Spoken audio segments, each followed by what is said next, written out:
বেশ কিছুদিন ধরেই আমার ছেলে দাবি করছিল যে মা তুমি মিষ্টি বানাচ্ছ না, তাই ভাবলাম ওর কথা রাখতেই আজকে একটু ছানার পায়েস বানাই। ফুল ফ্যাট দুধকে ভিনিগার দিয়ে ছানা কাটিয়ে নিয়েছি।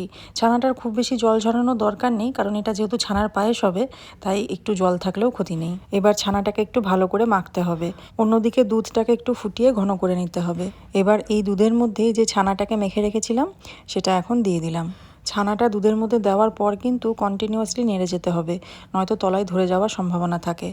এবার এর মধ্যে দেব বেশ কিছুটা মিল্ক পাউডার আর তার সঙ্গে ঘি। এই দুটো মেশালে কিন্তু মিষ্টির টেস্টটা আরও বেড়ে যায়। তবে একটা কথা মাথায় রাখতে হবে, কন্টিনিউয়াসলি কিন্তু এটাকে নেড়ে যেতে হবে। এবার দিয়ে দিচ্ছি একটুখানি নলেন গুড়। আমার ফ্রিজে বলতে গেলে 12 মাসই নলেন গুড় স্টোর করা থাকে। গুড়ের সঙ্গে একটু চিনিও অ্যাড করছি। এই চিনির জায়গায় কিন্তু কনডেন্স মিল্কও দেওয়া যেতে পারে। এখন ফ্লেভারের জন্য দিলাম এলাচের দানা। নামানোর আগে বেশ কিছুটা কিশমিশ দিয়ে দিলাম। এই কিশমিশের সঙ্গে কিন্তু পেস্তা কাজুও দেওয়া যেতে পারে। আমার ছেলের যেহেতু নাটসে অ্যালার্জি, তাই এটা আমি স্কিপ করেছি। ব্যাস রেডি হয়ে গেছে ছানার পায়েস। এটাকে মোটামুটি 1 ঘন্টা ফ্রিজে রেখে তারপর যদি খাওয়া যায়, দুর্দান্ত লাগে খেতে।